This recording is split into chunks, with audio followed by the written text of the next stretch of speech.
Haleluya.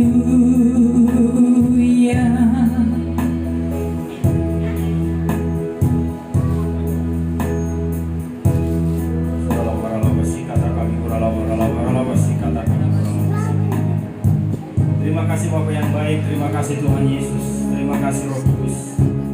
Inilah kami anak-anakmu datang untuk memuji menyembahmu Bapa, menikmati hadiratmu di hari yang indah ini, yaitu hari untuk memuliakan namamu, menguduskan namamu Bapa, yaitu Bapa hari Sabat Bapa. Terima kasih Bapa, terima kasih Tuhan Bapa yang tidak ada sebagaimana ada pada saat ini semua karena kemurahan Tuhan. Kami berdoa untuk saudara-saudara kami yang belum bisa hadir. Haleluya Bapa, haleluya. Berkati mereka, sembuhkan mereka juga. Mereka kurang sehat Bapa. Terima kasih Tuhan, terima kasih. Sebentar kami mau belajar firman-Mu Bapa, berfirmanlah Tuhan, urapi hamba-Mu, urapi kami juga yang mendengar Bapa.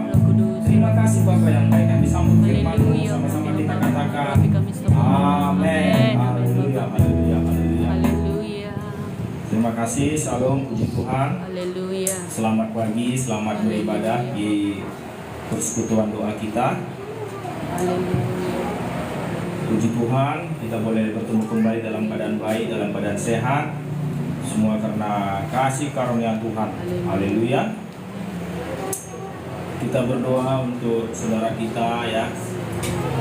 Bung Daniel katanya masih dirawat ya di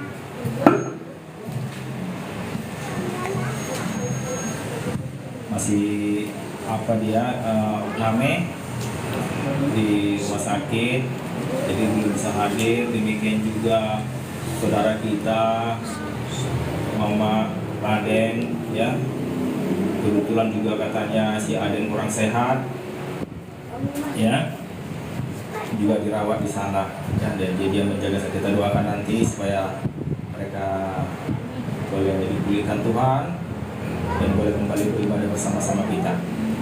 Puji Tuhan, kita belajar firman Tuhan. Tadi kita sudah memuji menyembah Tuhan, menikmati hadiratnya ya. Puji Tuhan. Dan boleh kita rasakan kasih Tuhan. Dan sekarang kita mau merasakan kasih Tuhan juga lewat firman-Nya ya. Kita mau merasakan kasih Tuhan lewat firman-Nya. Mari duduk yang bagus yuk, duduk yang bagus. Duduk yang bagus dengan firman-Nya. Kita buka firman-Nya dari Matius pasal 21 ayat 33 sampai 45 yuk. Duduk yang bagus ya.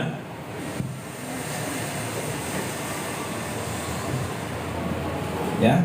Minggu lalu masih ingat kita sudah belajar firman Tuhan tentang mengumpulkan harta di sorga ya. Apa itu harta di sorga? Harta di sorga itu adalah Haleluya. mengasihi sesama ya. Kalau kita mengasihi sesama, kita mengumpulkan harta di sorga. Tapi kalau kita nggak mengasihi sesama, macam mana kita mengumpulkan harta di sorga? Ya nggak mungkin ya. Bagaimana caranya mengumpulkan harta di sorga kalau kita nggak mengasihi sesama ya? Mengasihi sesama itu bagaimana? Minggu lalu lakukanlah Apa yang ingin orang lain perbuat, lakukan padamu ya, itu. Jadi kita harus tanamkan itu di hati kita. Kadang-kadang orang udah lama firman itu didengar tapi nggak tertanam ya. Jadi apa perbuatannya, dia melakukan perbuatan itu apa yang menyenangkan dirinya aja ya. Seharusnya kita melakukan perbuatan itu sesuai enggak apa yang kita inginkan. Itu dia. Kita harus tahu perbuatan yang mau kita perbuat itu, kalau diperbuat orang lain kepada kita senang enggak? Nah, itu dari firman Tuhan minggu lalu.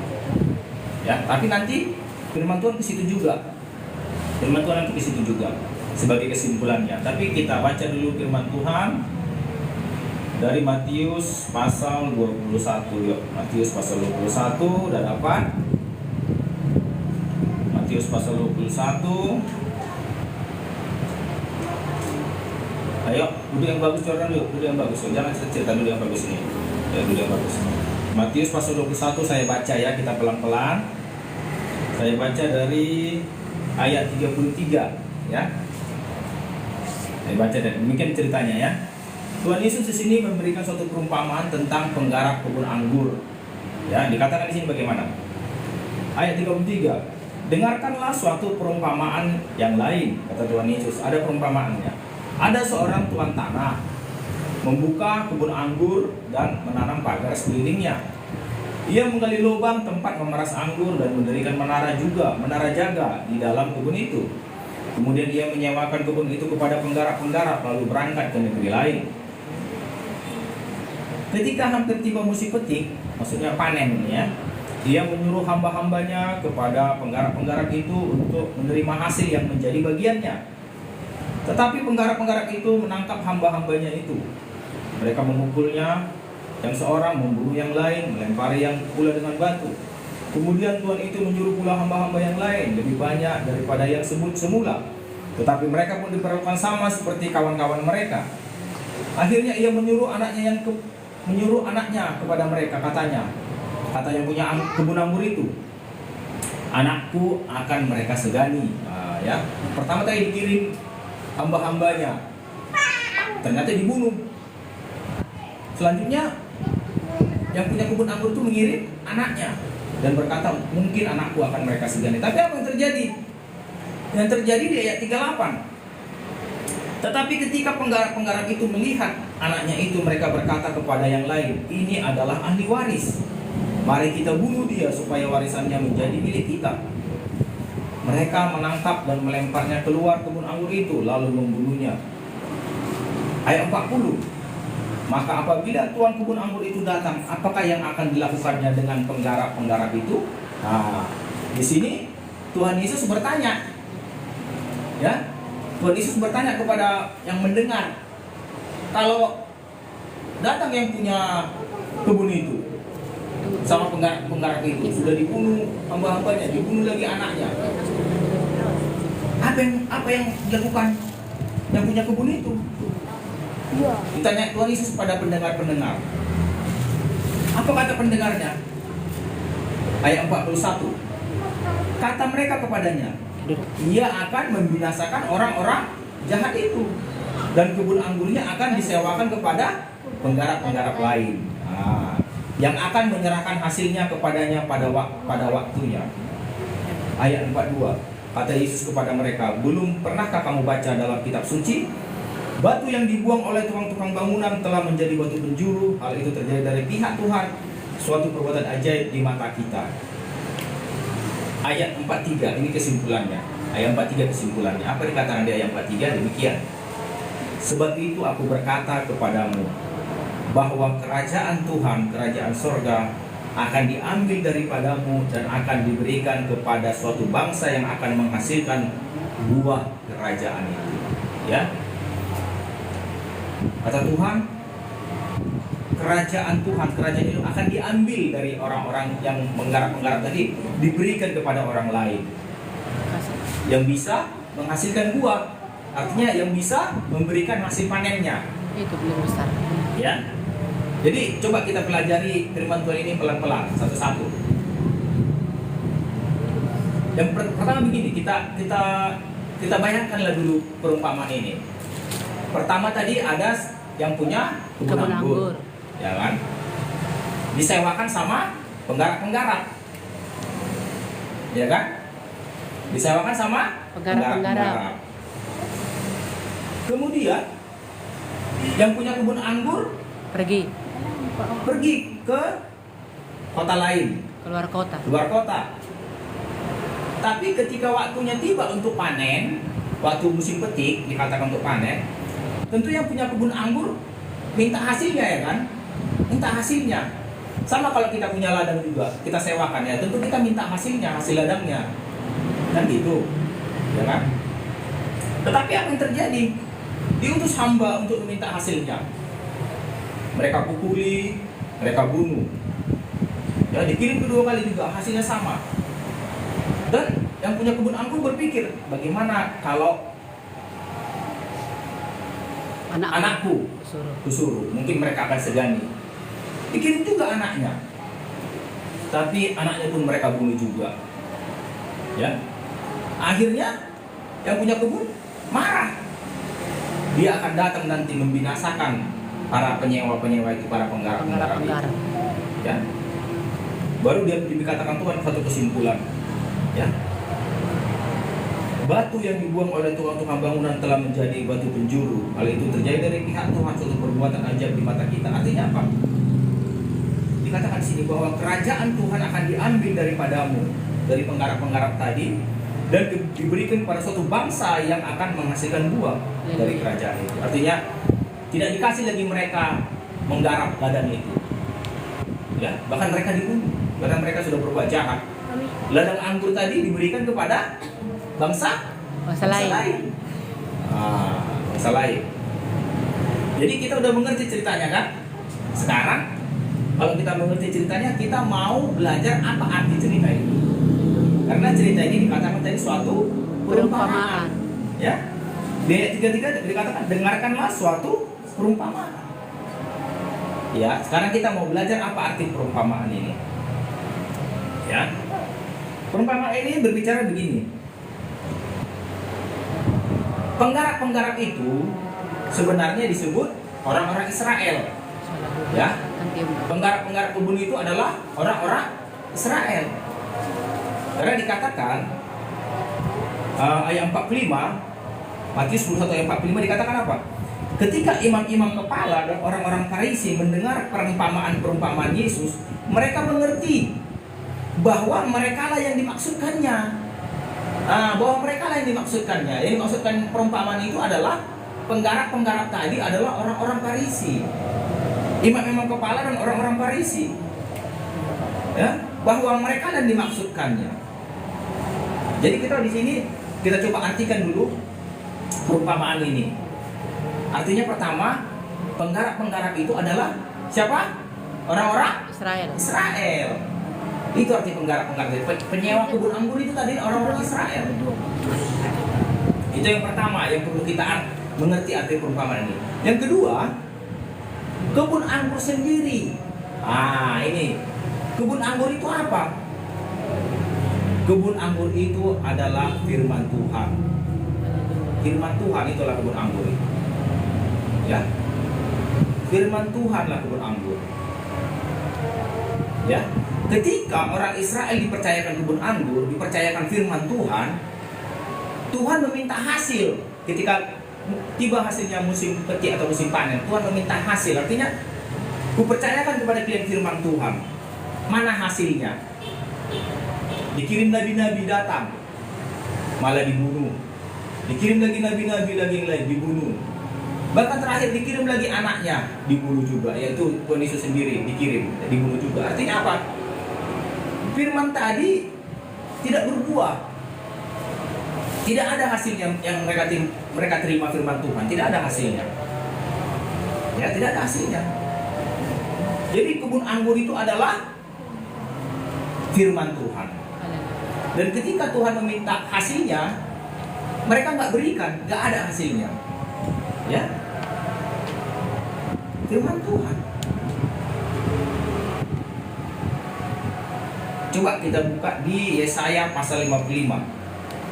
Kita tandai dulu yang apa ini ya. Nanti kita kembali ke situ. Kita tandai dulu pakai benang atau pakai apa? Atau pakai kertas. Nanti kita kembali lagi. Kita buka dulu Yesaya pasal 55. Kebun anggur itu adalah firman Tuhan. Yesaya pasal 55 di sana dikatakan,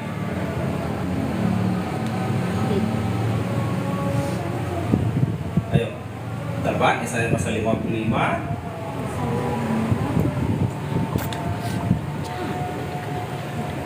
Dapat Yesaya pasal 55 ayat 1. Ya. Kebun anggur itu adalah firman Tuhan. Jadi Tuhan menuntut buah dari kebun anggur itu. Tapi ternyata orang Israel tidak bisa memberikan buah. Bahkan mereka membunuh nabi-nabi Tuhan yang dikirim. Ya. Yesaya pasal 55 ayat 1 saya dapat ya, saya bacakan, coba perhatikan. Ayo, hai semua orang yang haus, marilah dan minumlah air. Dan hai orang yang tidak mempunyai uang, marilah, terimalah gandum tanpa uang pembeli, dan makanlah juga, dan makanlah juga apa katanya? Juga anggur dan susu tanpa bayaran. Artinya Tuhan berikan firman. Mereka orang Israel tadi tidak berusaha untuk menanam anggur. Anggur itu sudah ada, sudah disediakan Tuhan anggur. Kebun anggur itu sudah disediakan. Orang Israel hanya perlu merawat kebun anggur supaya berbuah. Kebun anggurnya sudah disediakan Tuhan. Ya, sudah diberikan firman. Di gunung apa? Hukum ke-10 diberikan? Sinai. Iya, di Gunung Sinai. Sudah diberikan firman di sana, sudah diberikan firman. Tidak bayar. Terimalah anggur dan susu tanpa bayaran. Sudah diberikan kebun anggur. Kalian dikatakan Tuhan, kalian rawatlah kebun anggur ini. Nanti tiba musim memetik, musim panen, nanti putus hambaku. Diutus lagi hamba yang lain, diutus lagi anaknya. Tapi anaknya pun dibunuh. Artinya kebun anggur itu tidak berbuah, Tidak menghasilkan. tidak menghasilkan. Ya, tidak menghasilkan. Sudah diberikan Tuhan kebun anggur, tapi mereka tidak. Kepada orang Israel dipercayakan Tuhan firman, dipercayakan Tuhan kebun anggur. Tidak ada bangsa lain di dunia yang dipercayakan hukum ke-10, hukum firman Tuhan Taurat. Tidak ada bangsa lain. Satu-satunya bangsa di dunia yang dipercayakan Tuhan firman adalah bangsa Israel. Tidak ada bangsa lain. Tidak kepada bangsa Indonesia, tidak kepada bangsa Arab, tidak kepada bangsa Mesir. Haleluya. Ya? Hanya satu-satunya bangsa yang dipercayakan firman Tuhan adalah bangsa Israel. Ya? Dipercayakan hukum ke-10 di Gunung Sinai. Tetapi sudah dipercayakan firman itu, apa hasilnya?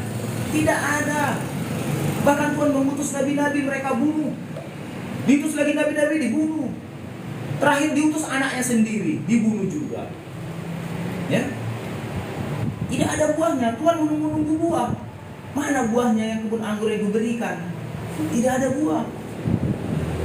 Tidak ada buah. Coba kita buka di Matius pasal 3.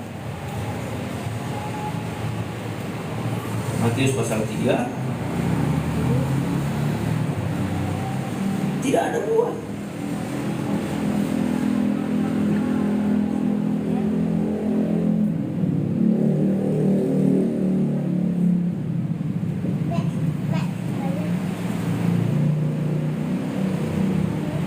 Ayat 8.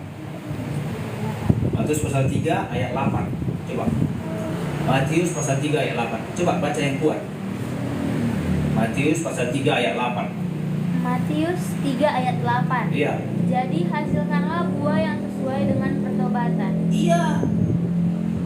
Orang Israel tidak menghasilkan buah pertobatan. Tidak ada buah. Bahkan mereka membunuh nabi-nabi. Tidak ada buah. Tuhan melihat tidak ada buah. Mereka menyembah berhala. Ya, mereka berzina dengan menyembah berhala. Ya. Banyak dosa-dosa Israel. Tidak ada buah. Tuhan lihat tidak ada buah. Tidak ada buah pertobatan. Tidak ada buah kebun anggur itu. Buah firman itu nggak ada. Mereka Tuhan lihat. Bahkan sampai dikirim Tuhan Yesus mereka juga bunuh. Tidak ada. Akhirnya apa? Akhirnya Tuhan murka dan Tuhan hancurkan negara Israel. Tuhan hancurkan, Tuhan punahkan mereka dari tanah airnya. Ya. Tuhan punahkan, Tuhan hancurkan negara Israel. Pada saat itu, ya kalau kita belajar sejarah, tahun 70 Masehi Israel diserang oleh Jenderal Yunani, ya. Dihancurkan negara Israel. Di bait sucinya juga dihancurkan, semua dihancurkan. Baru-baru inilah berdiri lagi kembali negara Israel tahun 48. Ya. Dan 48 berdiri kembali. Tapi semenjak tahun 70 Masehi sampai itu negara Israel tidak ada dihancurkan. Kenapa? Tuhan murka. Seperti dikatakan tadi, aku akan datang membinasakan mereka, katanya. Tidak ada buahnya. Dibinasakan Tuhan bangsa Israel. Tidak ada buah.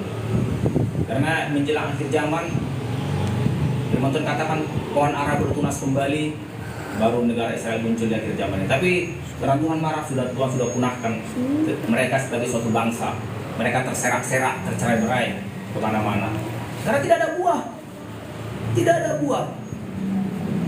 Suatu ketika juga mereka dibuang Tuhan ke Babel. Dibuang Tuhan 70 tahun di Babel, kembali. Tidak ada buah juga. Ya. Terakhir diserahkan Tuhan, mereka punahkan sebagai suatu bangsa. Ya.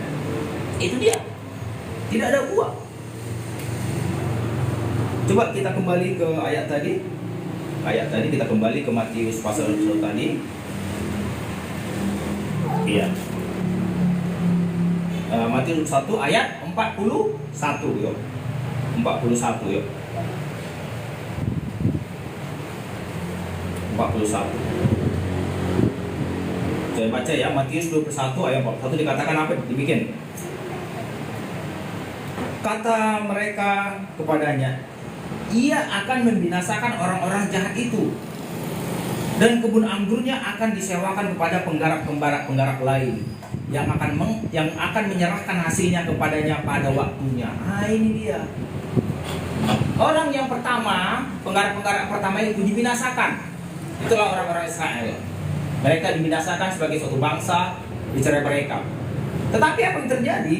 Dikatakan kebun anggurnya akan disewakan kepada penggarap-penggarap lain yang akan menyerahkan hasilnya kepadanya pada waktunya. Tibalah waktunya kebun anggur tadi dipercayakan kepada bangsa-bangsa lain. Ah, ini dia. Inilah waktunya kepada bangsa-bangsa lain. Haleluya. Penggarap-penggarap lain, yaitu orang-orang bukan Israel, orang-orang bukan Yahudi. Kebun anggur tadi dipercayakan kepada kita. Ketika Tuhan Yesus naik ke surga, sebelum naik ke surga, Tuhan Yesus berkata apa? Beritakanlah Injilku ke seluruh bangsa. Baptislah mereka, jadikanlah muridku, jadikan seluruh bangsa muridku. Kepada bangsa-bangsa lain, kebun anggur itu dipercayakan. Sekarang kita sudah menerima firman. Ya, kita ini firman Alkitab ini. Puji Tuhan kita bisa punya Alkitab. Kenapa? Firman Tuhan ini sangat berharga. Dipercayakan sekarang kepada kita. Kita bisa punya Alkitab, kita bisa punya firman Tuhan, kita bisa dengar firman Tuhan. Kita sekarang punya kebun anggur. Firman Tuhan ini kebun anggur. Anggur yang manis, anggur yang sedap. Firman ini menghibur, menguatkan. Ya. Kalau kita sedang dalam baca firman, kita terhibur. Inilah kebun anggur itu. Sekarang pertanyaannya,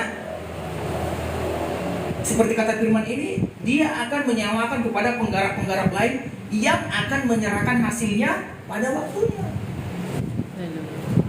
Sebentar lagi Tuhan mau menuntut. Sudah kupercayakan kebun anggur ini kepada bangsa-bangsa lain, penggarap-penggarap lain. Apakah mereka akan menyerahkan hasilnya pada waktunya? Menyerahkan panennya? Kalau tidak, sama juga dengan orang Israel tadi, akan dibinasakan. Ya kan? Kalau orang kita, bangsa-bangsa lain pun tidak menghasilkan buah pohon anggur tepat pada waktunya, ya, kita pun akan dibinasakan sama seperti bangsa Israel tadi. Sama kita sudah dipercayakan kebun anggur ini sekarang. Kita sudah menerima firman, ya, kita sudah menerima firman. Bersyukur kita terima firman. Banyak orang yang belum terima firman, ya, banyak orang-orang lain, ya, dari semua agama-agama lain, mereka tidak terima firman. Yang menerima firman hanya orang-orang yang percaya Yesus Kristus Tuhan dan Juru Selamatnya.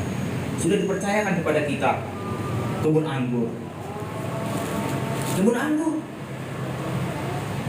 Sekarang keputusan di tangan kita.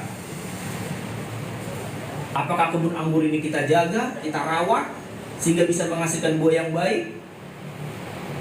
Firman tadi ini, kebun anggur kan kita firman. Bisa tak kita hasilkan buah? Seperti kata Matius 3 ayat 8 tadi.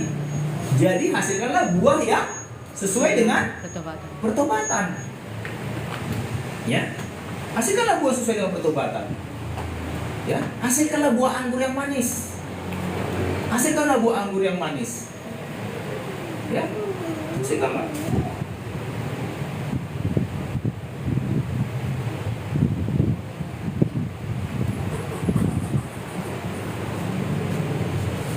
Ini kah? Kebun anggur tadi apa? Ini kah? Apa tadi kebun anggur itu? Firman Tuhan. Firman Tuhan. Firman Tuhan itu apa? Firman Tuhan itu Taurat. Taurat.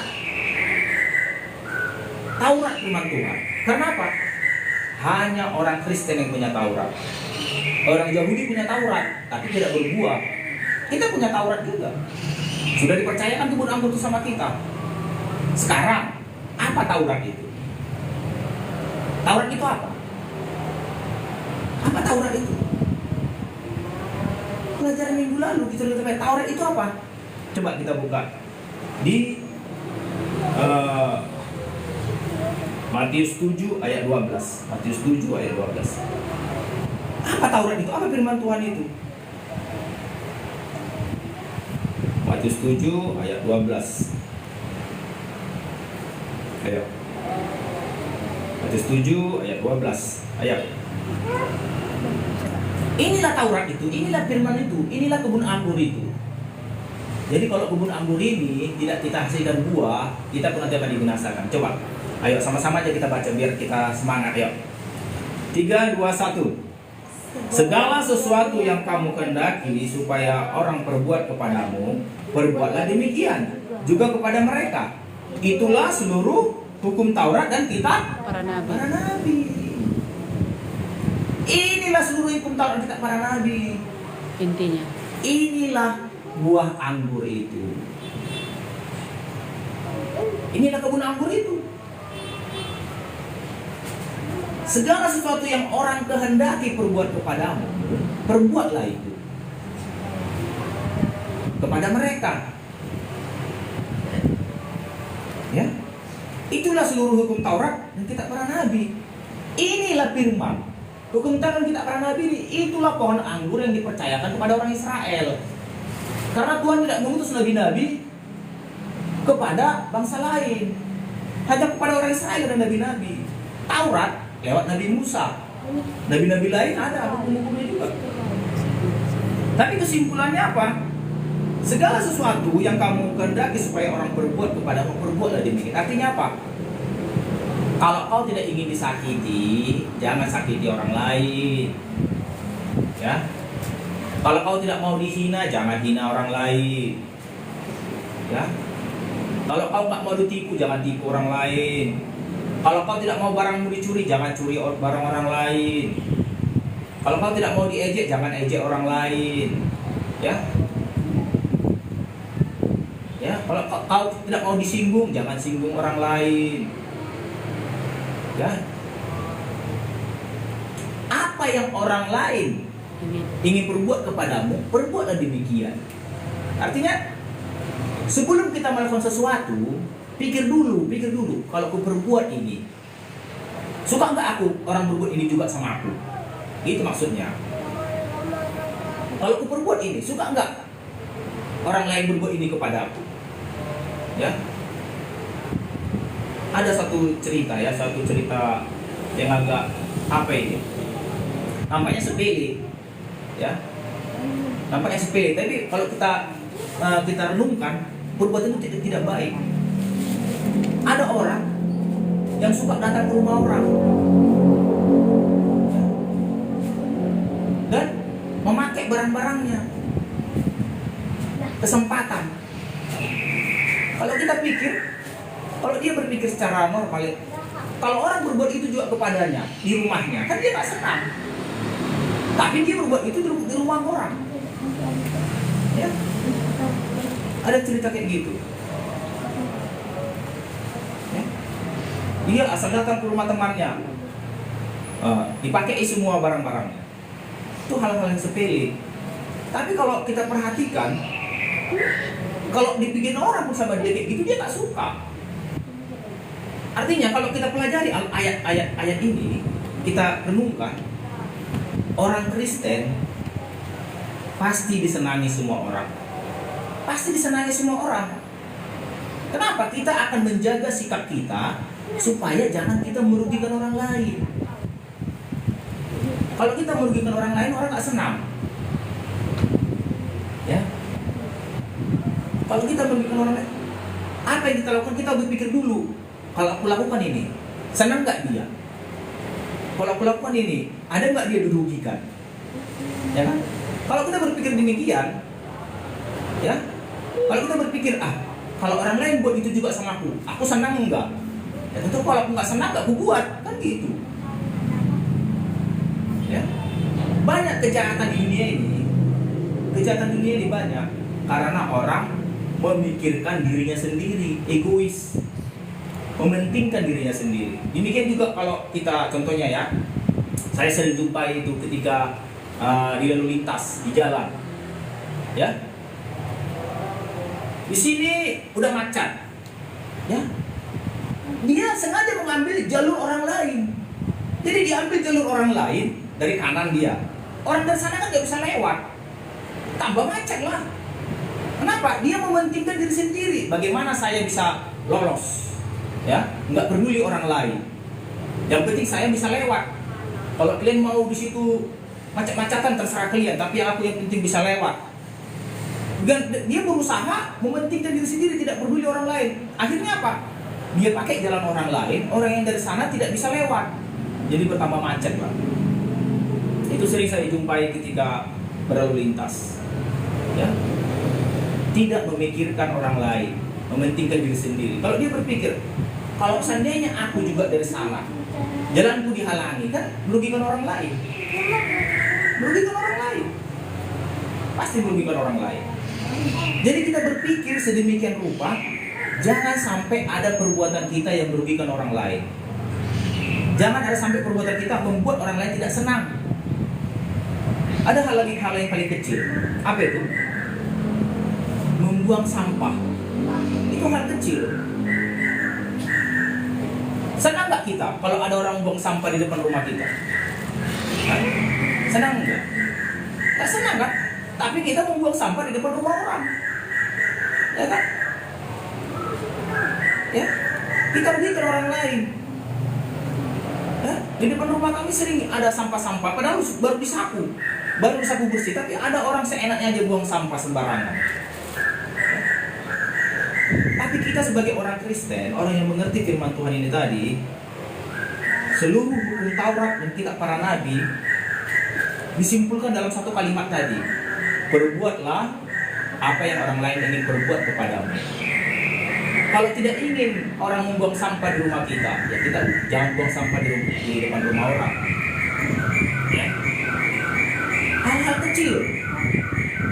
Pikirkan. Jangan rugikan orang lain. Jangan rugikan orang lain. Kalau kita bertamu pun bertamu.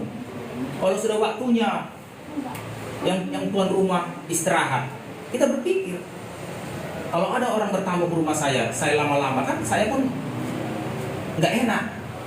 Ya kita pun harus tahu diri, jangan bertamu lama-lama. Ya, pikirkan, jangan pikirkan apa kepentinganmu, pikirkan juga kepentingan orang. Itu maksud ayat ini. Jadi kalau kita lakukan ayat ini, tidak ada yang benci sama kita, Ya, tidak ada yang benci sama kita. Ada satu cerita begini. Ada seorang anak Tuhan, ya, dia bersaksi sama gembalanya atau sama temannya lah dikatakan, Pak, saya sangat dibenci teman-teman saya di kantor. Semua teman-teman saya di kantor menjauhi saya. Mereka sangat benci kepada saya, katanya. Padahal saya rajin berdoa. Padahal saya, ya, suka memberitakan firman, tapi kenapa mereka semua benci kepada saya? Ya? Apa kata hamba Tuhan ini? Kalau mereka benci kepadamu, berarti kau belum dalam firman. Kalau orang yang dalam firman pasti tidak dibenci, disenangi. Ya, disenangi. Ya mungkin dia memang memberitakan Injil, cuman dia cara dia memberitakan Injil mungkin dengan cara berdebat. ya, dengan cara menghakimi, ya, dengan cara kasar, menegur, mengatakan orang masuk neraka semua masuk neraka, ya orang benci lah. Walaupun dia banyak berdoa, ya, tidak ada hubungannya. Tapi coba dia memberitakan Injil dengan kasih, ya, dilakukan apa yang orang lain ingin lakukan kepadanya. Beritakan firman dengan lemah lembut. Kalau ada temannya butuh pertolongan dibantu, ya. Banyak orang-orang Kristen sekarang dibenci di mana-mana. Kenapa? Karena mereka merasa benar, merasa yang lain tidak penting, ya. Demikian juga apa organisasi-organisasi beranggapan organisasi gerejanya lebih benar. Mereka berdebat, ini yang benar, harus memanggil Tuhan dengan nama ini, harus melakukan firman ini. Kalau kau tidak lakukan firman ini, kau peneraka, kau bukan bagian kami. Kira-kira kalau dilakukanlah itu kepada dia, kan jadi benci juga. Firman Tuhan katakan, jika orang apa yang orang lain lakukan kepada melakukan demikian. Kalau kita tidak mau diperlakukan demikian, ngapain kita hakimi orang? Suka kita dihakimi orang, dikata-katakan kita ke neraka, nggak suka kan? Ya kita jangan bikin juga sama orang itu. Jangan kita hakimi orang. Ya, banyak orang yang sekarang merasa benar gara-gara dia mungkin lebih tinggi pengetahuannya, ya, lebih banyak tahu firman Tuhan, dia merasa lebih hebat. Tapi hasilnya apa? Hasilnya dia dibenci. Ya, kenapa? Karena dia menghakimi. Kalau kita lakukan ini, apa yang orang lain ingin perbuat kepada, perbuatlah demikian. Yang timbul apa? Yang timbul kasih. Kasih yang timbul. Kenapa? Karena kita pun ingin dikasihi. Siapa di sini tidak suka dikasihi? Ada yang suka dibenci? Tidak. Enggak kan? Kalau kita suka dikasihi, kasihi orang. Itu adanya. Sederhananya firman Tuhan ini. Inilah seluruh hukum Taurat dan kitab para nabi. Kalau kau ingin dikasihi, kasihi orang. Itu aja. Ya. Kalau kita benci orang, udah kita sudah di luar ini. Sudah di luar ini. Kasihi orang. Saya pernah berpikir demikian. Ada seorang hamba Tuhan, namanya Pastor Andi Simon.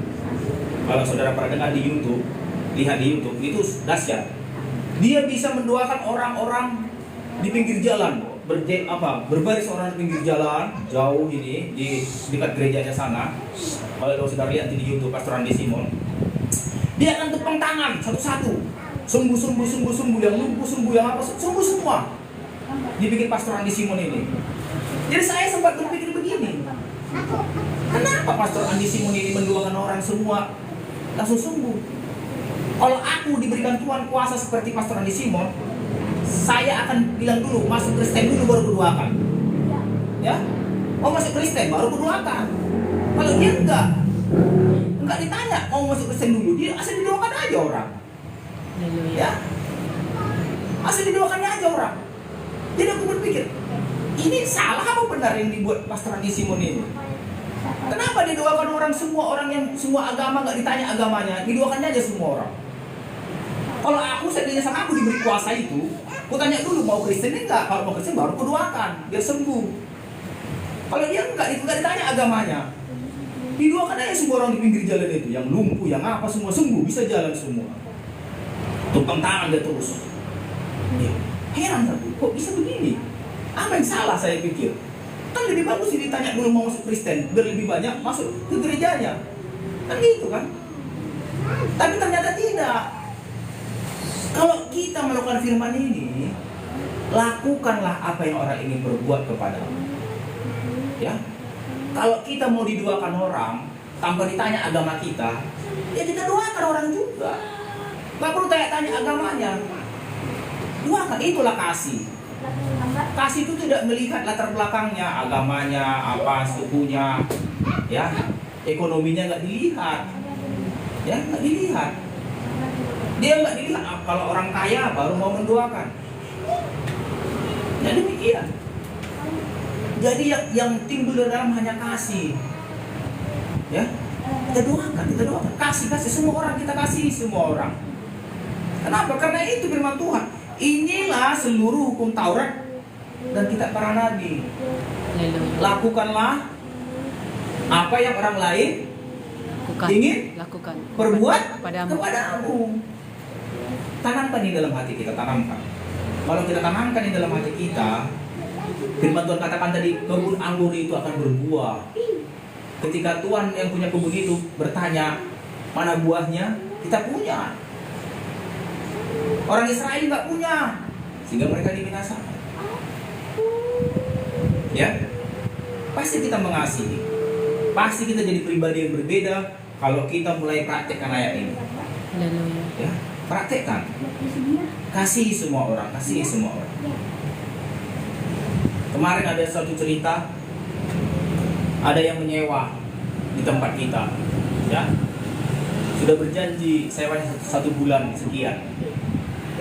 Ternyata dia menyewa kurang cocok penghasilannya, ya.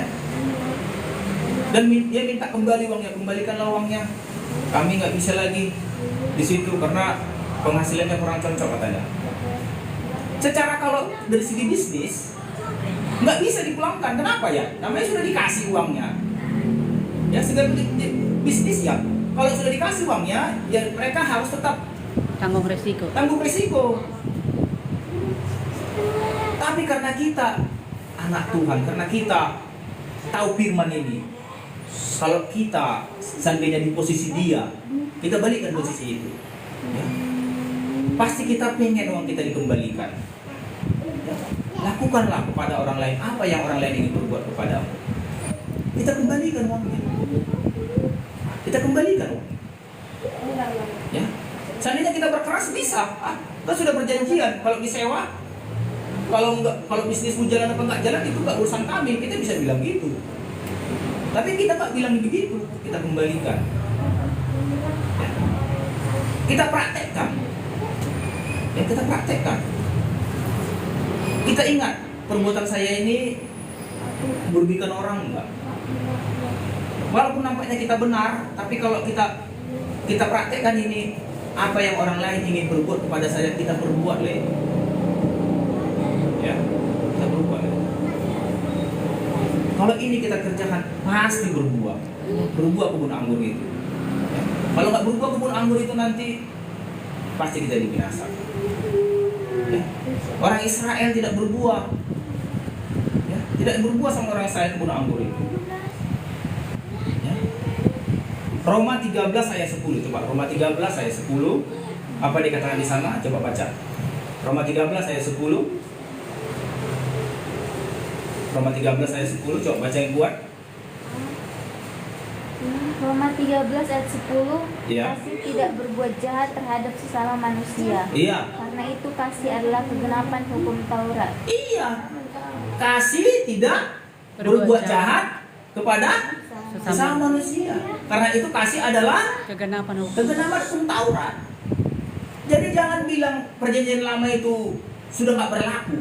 Jangan bilang kita sekarang sudah di perjanjian baru, perjanjian lama nggak berlaku. Itu nggak mengerti firman. Firman Tuhan bilang Taurat. Kasih adalah kegenapan Taurat. Dan kita para nabi. Itulah kebun anggur yang sudah dipercayakan kepada orang Israel. Taurat tidak hilang, tidak ditinggalkan Taurat. Kita bawa ke perjanjian baru. Taurat itu. Kasih adalah kegenapan hukum Taurat. Ya.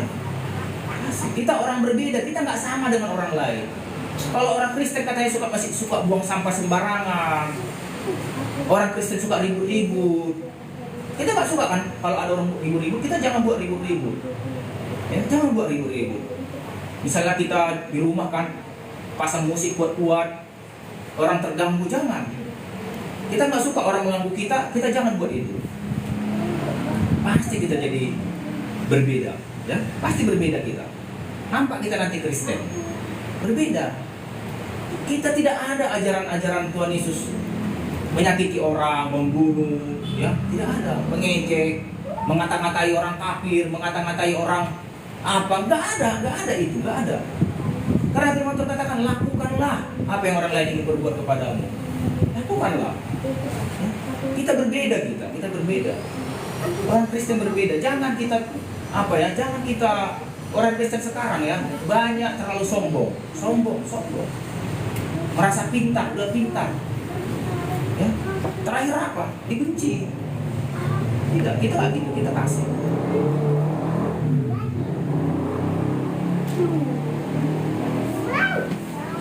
Jadi dikatakan tadi apa? Coba kita buka lagi di Matius pasal 20 tadi, coba kita buka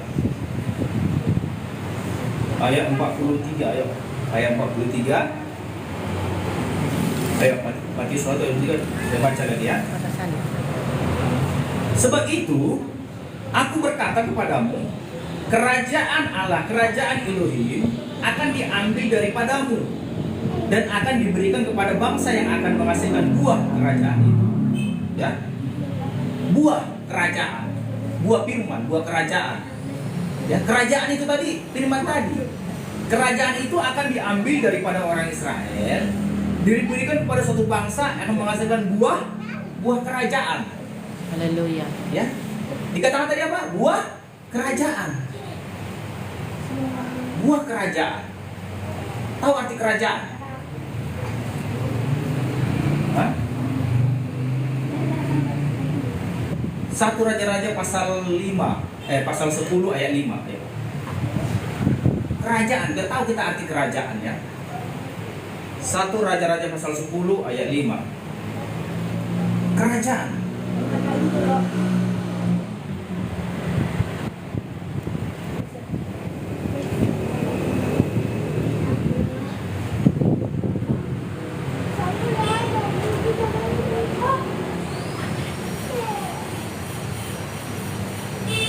Ayo, 1 Raja-Raja pasal 10 ayat 5. Biar tahu kita kerajaan.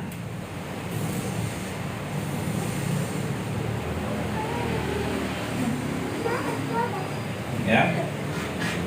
Coba baca 1 Raja-Raja pasal 10 ayat 5. Dari ayat 4 lah, dari ayat 4. 1 Raja-Raja pasal 10 ayat 4 dan 5. Coba baca.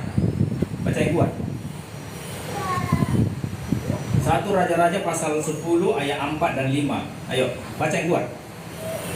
Ketika Ratu Negeri Sheba melihat segala hikmat Salomo dan rumah yang telah didirikannya, makanan di mejanya, cara duduk pegawai-pegawainya, cara pelayan-pelayannya melayani dan berpakaian, minumannya dan korban bakaran yang biasa dipersembahkannya di rumah Tuhan, maka tercenganglah ratu itu. Iya. Ini kerajaan Salomo ini. Artinya apa? Anak-anak kerajaan itu tidak sembarangan cara duduknya, cara berpakaiannya nggak sembarangan. Ya, kalau bahasa Batak, anak ini raja, nah, nggak sembarangan anak ini raja. Anak-anak kerajaan itu akan diambil daripada mereka, diberikan kepada bangsa lain. Kerajaan itu apa dimaksud kerajaan? Raja. Orang Batak bilang itu raja. Dikatakan di sini, saya baca, perhatikan baik. Ketika Ratu Negeri Sheba melihat segala hikmat Salomo dan rumah yang telah diberikannya, makanan di mejanya pun nggak sembarang letak, rapi. Kedua apa? Cara duduk pegawainya. Ya, banyak orang duduk pun nggak sopan di gereja. Ya, cara duduknya pun ada orang anak-anak kerajaan. Cara pelayannya melayani, nggak sembarangan kita berbuat, berkata-kata. Ini anak kerajaan. Cara berpakaian, ya. Pernah lihat kerajaan-kerajaan, contohnya kerajaan Inggris, kerajaan Prancis atau kerajaan, ada mereka berpakaian yang nggak sopan. Hah? Pakaian-pakaian kerajaan itu tidak ada. Mereka berpakaian yang sopan. Minumannya, korban bakaran yang biasa dipersembahkan. Artinya apa? Jam-jam doanya. Anak-anak kerajaan itu punya jam-jam doa. Dikatakan di sini apa ini? Korban Bakaran yang biasa dipersembahkan di rumah Tuhan.